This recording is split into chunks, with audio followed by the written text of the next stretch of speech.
everyone, welcome to Painting Crafty. If you're new here, my name's Melanie, and for my returning creative friends, I'm so glad you're getting your art materials and your pencils and you're coming along and creating with me. Today we're going to be doing a little painting and a little crafting, so grab your things that you might have, and we're going to be doing some doodle landscapes. They are super fun. There is no wrong way to do these, so you can just have fun with this and just relax with this, and you could even gift these to someone special if you would like. Now, for those who might like to have a little help with drawing or have some of the creative ideas, I'm going to be sharing the patterns that I used here. That is inside of my membership on Ko-fi. I have a membership there. It's very reasonably priced. That's where I include all the line drawings for the items that I do on YouTube. Simple to go to, easy to join, and very reasonably priced. I so appreciate all my members who are there. Well, let's go ahead and take a look at these up close. So if we have, we're going to start with a gradation of colors is what we're going to do. You're going to want to choose colors that are not going to make mud when they blend into each other. So you're looking for colors that are next to each other on the color wheel. If you choose colors that are opposite, so like if I mix blue into my yellow, if I mixed yellow and then a little bit of purple in there, I could turn out with a pretty shade of brown, but if I add too much saturation, it could be mud. So you want to stick close to the colors that are next to each other. So I look at my set, I'm going to do like the yellows, the reds, and maybe a little bit of the purples. That's what I did on this one. And on my other one, I chose to stay within my blue pattern and then add a little bit of green in there. Those are really nice colors. And for my neutral run, I just looked at my browns that I had, my different browns, and even a little bit of my black to be able to put in there. And I don't know if it's going to pop up, but if you can see, I did add a little bit of my metallic watercolor in there. Now, if you haven't had a chance to try metallic watercolor, you could start out with a simple set. It's not very expensive. Master's Touch. I believe they're at Michael's is where I got these. They'll last you a long time. And watercolor, metallic watercolor, doesn't show up shiny when it's wet. It gets very shiny once it's dry. It's rather magical and fun to play with. So if you don't have a set and you would like to try, that's one I recommend to try right away. Well, let's talk a little bit more about the size of paper. So I'm using this is 2.5 wide, and I did them 7 inches long. I just kind of measured for a book. Now, if you're giving a gift like a book to someone and you would like to include a bookmark, just look at the book and measure what you think might work with inside of your book and find some pretty ribbon to go with it. Now, I do like to have this border that's around the edges. Now, you can create this in several different ways. It does look nice with this little border on there, or at least I think it does anyway. Plus, it does hold your paper nice and flat because these are a smaller piece. They might tend to curl a little bit more with all that little added moisture on there. I am using, and I was looking for that pad. Maybe I have one here. I'm using the Canson watercolor paper. It's 140 pound is what this is.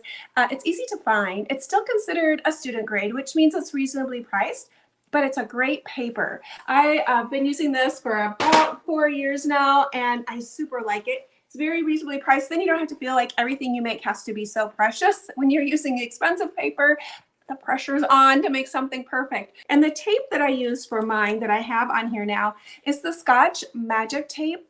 You still need to put it on your clothes a little bit to get a little bit of a furry fuzziness onto it so it doesn't have such a hard tack. But the reason why I like this, if you'll notice, I can tell where my tape is, so I can kind of get a good idea if I have my borders equal around. If you'd use more of a opaque tape, like a washi tape with a stronger pattern on it or color, you can't really see it so much, or even a masking tape, it's harder to see. So that is one of the reasons why I do like the magic tape. And if you do the sticky part on your clothes, there's less chance that it's going to rip up your paper. And to be a little extra precaution when you remove that tape, you could always heat it lightly with your heat tool or a hair dryer. Get that to heat it up just a tiny bit, and then you can remove your tape. Always remove it at an angle, and then that's going to help too, so it doesn't have a chance to rip. Well, let's go ahead now and start with our drawing. I want to be able to keep some dry areas, some really whites in my paper. So I'm going to just start out with a dry paper and add my colors on top of it. So I'm going to be starting, and what I'm going to do is basically I'm just going to work down my color. Now I'm going to not use that one. That's a very cool kind of yellow. So I'm going to start here, and then I'm going to work down my paper and end with kind of a purplish color. So I'm going to start at my top, and I'm going to be just striping across. You're going to want to plan an idea of, like, maybe you want to have a sun at the top, a little bit of line work like that. I'm going to rinse my brush out. I always have that paper towel in my hand so I can give this a dab, but then I'm just going to come down and see where my next color is. Over here, I'm going to be down here with this brighter orange color, and I'm going to leave a little bit of white line somewhere along the edge there. It doesn't have to be all white. It can be a little bit of white. Where my colors are touching, there is a chance that that can bleed up into that next area, but I'm okay with that. We're going to put that. I just didn't want it to totally be all one area. Now I'm using a nice amount of water. It's not a super dry brush, but I'm not having a lot of puddles either. So it's kind of a nice little glisten line across. So this was my next color. It's that graduated color line. So you can see how I'm leaving a little bit of space in between there and how my colors are blending together. Now, if I do have a little bit of extra water on there, that's going to, because that's going to create some of those blooming marks that are so pretty, where it's kind of an irregular line. That's how my cloud area, how I chose to put my clouds up there, is because it had those little blooming patterns that happen by having that extra water on my paper. Now let's do the red next. We're going to follow down. So I'm starting at my bottom, and then I'm working up to my next area. Now it doesn't really matter how many colors you have. That would be up to you, what you would like to choose.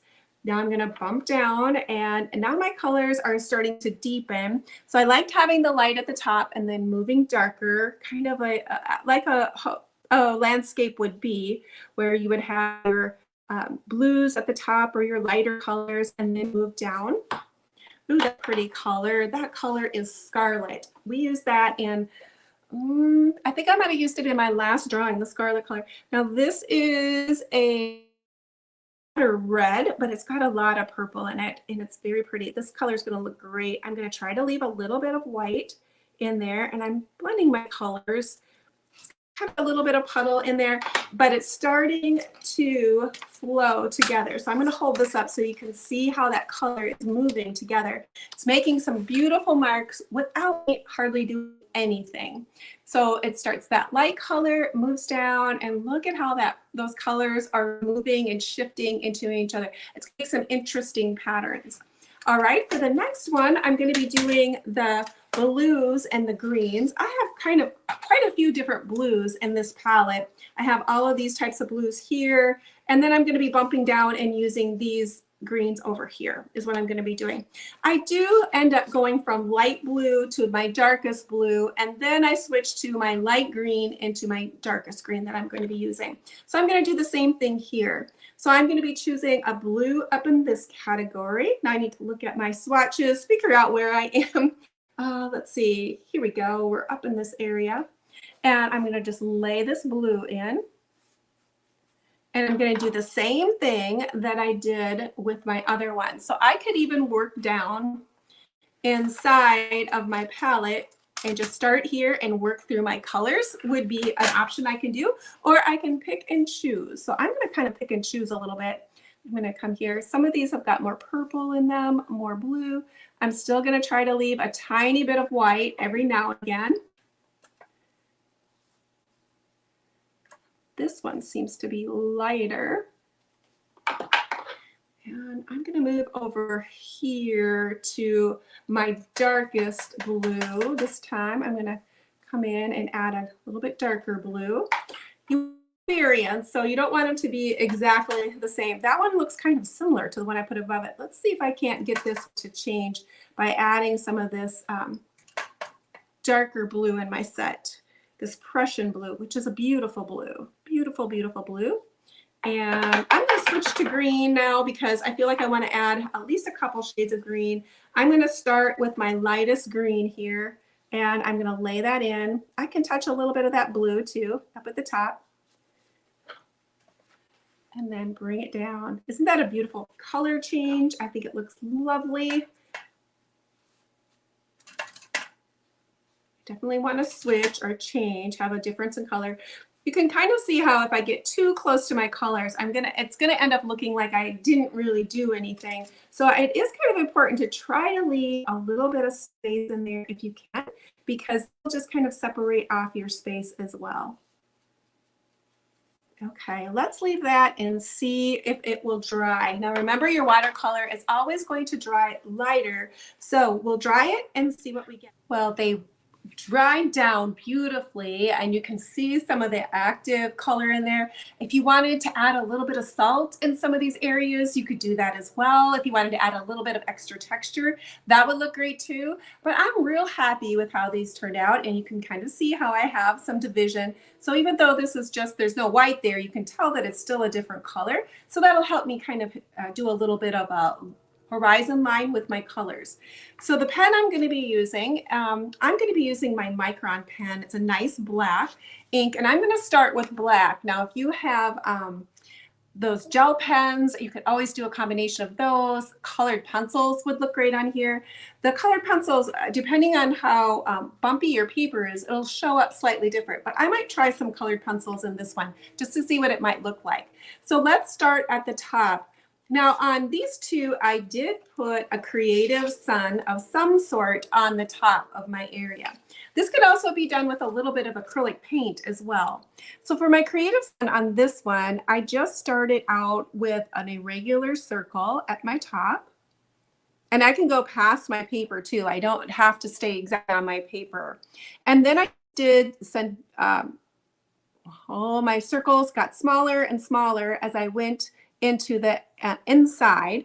And then I created some fun rays. Now you can go down into that next area. You don't have to just stay in your area. It's all free form. Like I said, there's no way to make mistakes in this. You can, if you wanted to plan it, you could do it by pencil if you wanted to. If you feel more comfortable doing it that way, you most certainly can do it by pencil first, and then come in with your ink pen like we normally do when I do a lot of my draw-alongs. So there was my decorative sun is what I put there. Now I did throw a little bird in here as well, which was kind of fun to do. It's just a simple little bird. It's kind of like doing a mustache, if you think of that, like a mustache. And then underneath, I'm going to double up my line here. So this would be underneath my wing. This one I'm going to double up at the top and make it a little bit smaller or a little higher on my top and come this way. Then to do the body, I'm going to kind of scoop it out just a little bit more. And I'm just creating just this little area. So it doesn't have to look like a bird.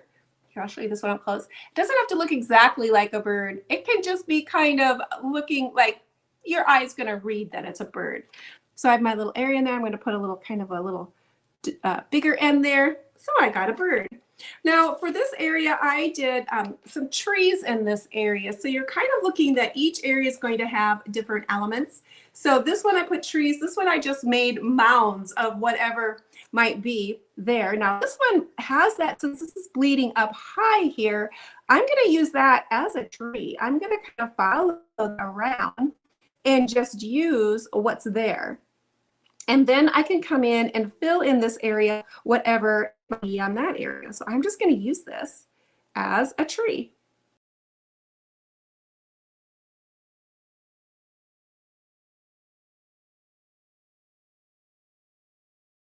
So I'm going to start with my horizon line. I'm going to use that white area there that I separated, and I'm going to be doing these rainbow shapes that come across. So that would be my big one.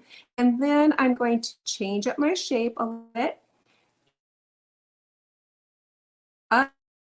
So now those are the ones that are on the outside.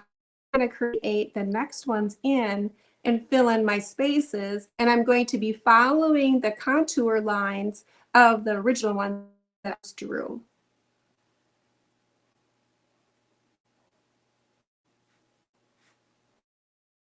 Okay, that fills in that space fairly well. I do a little bit of a dash mark inside of there. Like I said, there's no wrong or right way to do this, so you can get as creative as you want and create all kinds of different patterns. But you can see how that little idea of that it's a landscape is starting to develop.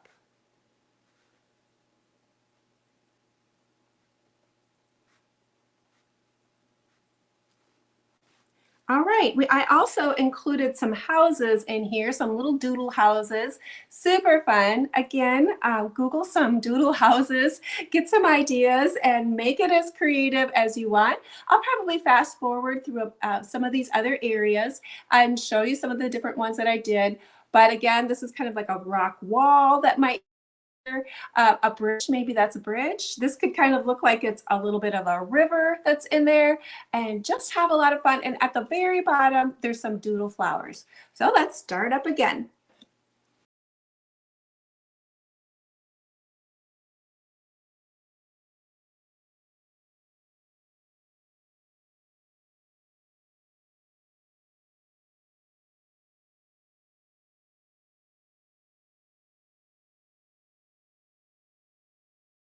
Let's add a little bit of pattern in this little ground here to give it a separate look. So I'm just adding some dash marks in there and adding another little element and creating a little bit of perspective in this small little vignette of just that area.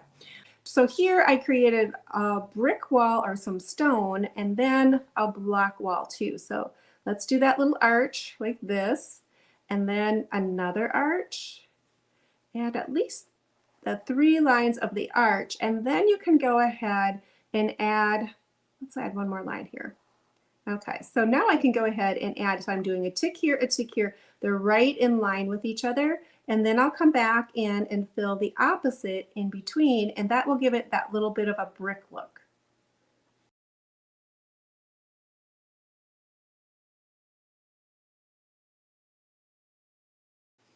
Let's create a little river that's coming this way. Maybe that's going to go underneath my bridge this time, and creating this little river feel into the corner.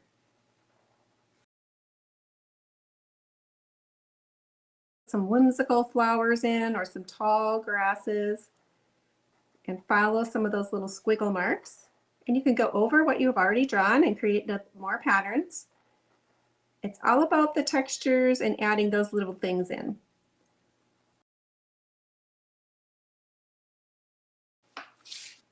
Okay, I think I'm happy with that. So I started out with my sun, added that next layer, the next layer, and the next layer, and the very bottom layer. All right, for this other one over here, I created, kind of's got a little bit of Van Gogh look in that sky area down there. That was super fun to create. It has this very whimsical looking tree, kind of like a Dr. Seuss tree. It also has a few other little houses in there. And this time I gave the hillside more of a decorative pattern. So there's got some different like flower-like circles, all those types of things, gave it a little bit of a pattern on my hillside. And then I worked into some larger flowers. So let's see if I can't repeat something similar to that. It doesn't have to look the same, and I'm not going to try to make it look the same. But let's go ahead and try this one.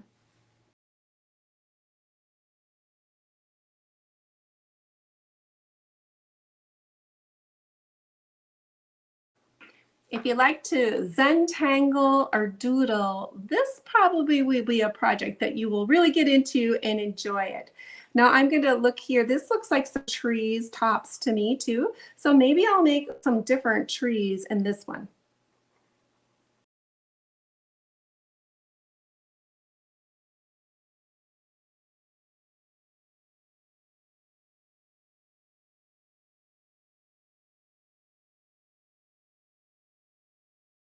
Now remember, you can also bring out your glitter pens, add some glitterness to this, and bring it a little bit brighter, or even your metallic pens would work great for this project as well. And by adding some of that metallic little shine to it might be super fun too.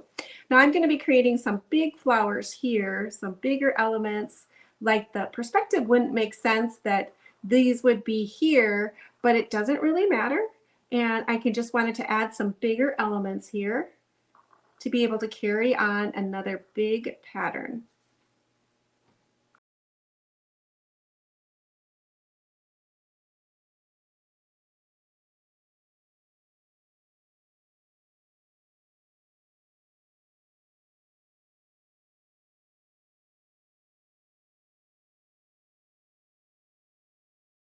let's pop in some of those little whimsical houses.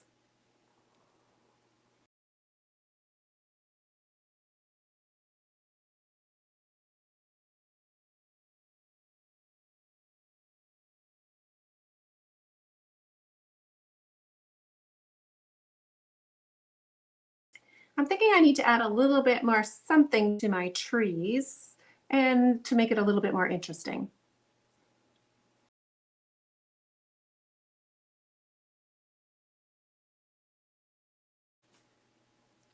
All right, I wanted to add a few of that Van Gogh look type sky in there. So let's see if I can't make some starry night sky. I'm just going to be starting with a big swoosh. If I bump into something, I will go around it and create my pattern.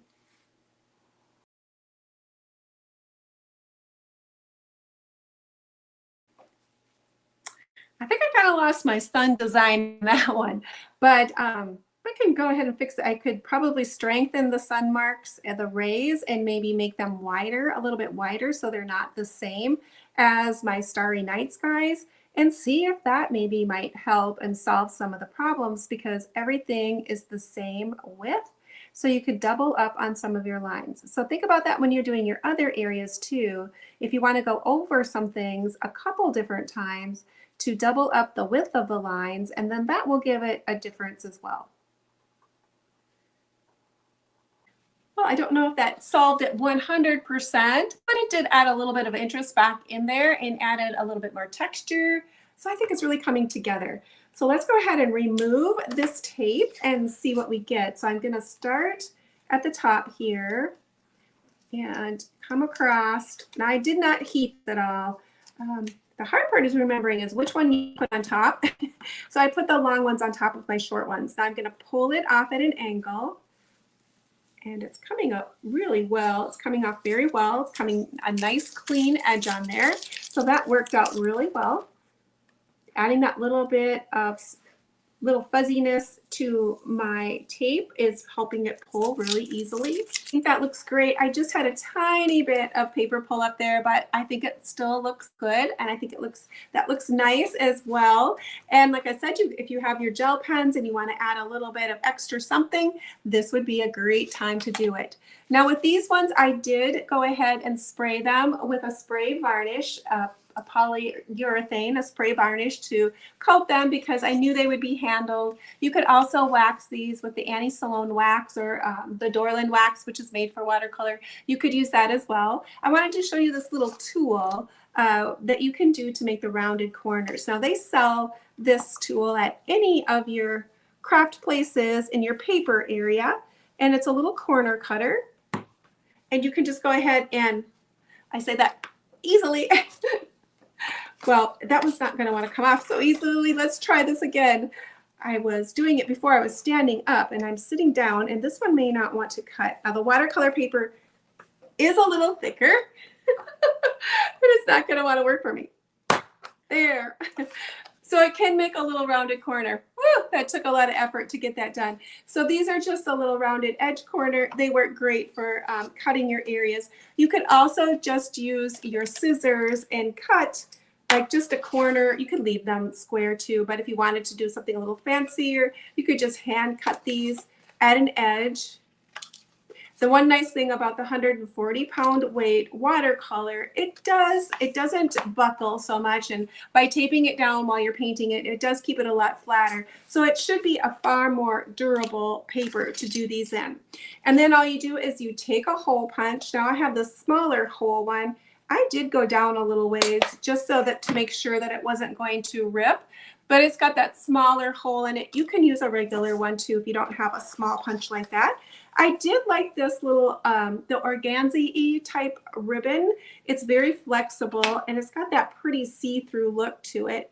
And it easily goes through the holes. I like that as well. So you'd want to look compared to what your hole is. Depends on what kind of ribbon you might want to use. You could also use embroidery floss. That would work. They also sell tassels as well that are already made. And you could use something like that too if you wanted to purchase tassels. I think they're pretty reasonably priced as well. I'm just going to go ahead and tie this in a knot. Whoops. Gotta get it in there. Okay, so there is the crafty part. I think that looks great. I love that look. So we had a little painting tonight, we had a little crafting, and we made these little things. And you could also add a sentiment on the back if you are giving them to a friend. Write a little special note on there and make sure you sign them in the front before you seal them. Sign them. I like to use pencil is what I like to use when I sign my things. So sign your artwork. You could give these as a great gift, and somebody would be delighted to get them. So this one is done with lace, a little bit of lace at the top, cotton lace. This is more of a little bit kind of in between an organza ribbon and just a regular ribbon. And this one is that really light sheer ribbon. Super fun project to do. And you can have fun doodling and just being as creative as you like. So like I said, there's no wrong way to do these. So if you haven't subscribed to my page, I would so love it if you did. And if you wouldn't mind giving me a thumbs up, YouTube loves those thumbs up. And I so appreciate your comments that you guys leave. It's so nice to see your kind words. Also, give me some ideas of what you would like to see as draw alongs and paint alongs. I'd be happy to know what you would like to do. Well, that is it for this evening, my creative friends. Let's see if I can find that end button. I'm always looking for it. Oh, and I wanted to say too that for those, again, that might be interested to go over to the Ko-fi page. That's where I keep my subscription for the line drawings for that. So I will be giving them the line drawings for the ones that I did this evening. Thanks so much, everyone, for coming on and being creative with me this evening. And I almost forgot. There's so many things to remember. I do have a Facebook page, and there will be a post of these, which shows when the live is on. So you can include, if you would like to share your work and what you might create, because I know they're all going to be different. And I think that it doesn't have to look like mine to be good. And we all have different ideas, and you encourage people to try and make things as well. And I love to share your work. So if you want to, share it over there on my Facebook page, Painting Crafty, and I would love to share what you create. Well, thank you friends for hanging out with me, and hopefully you'll come back and create with me again.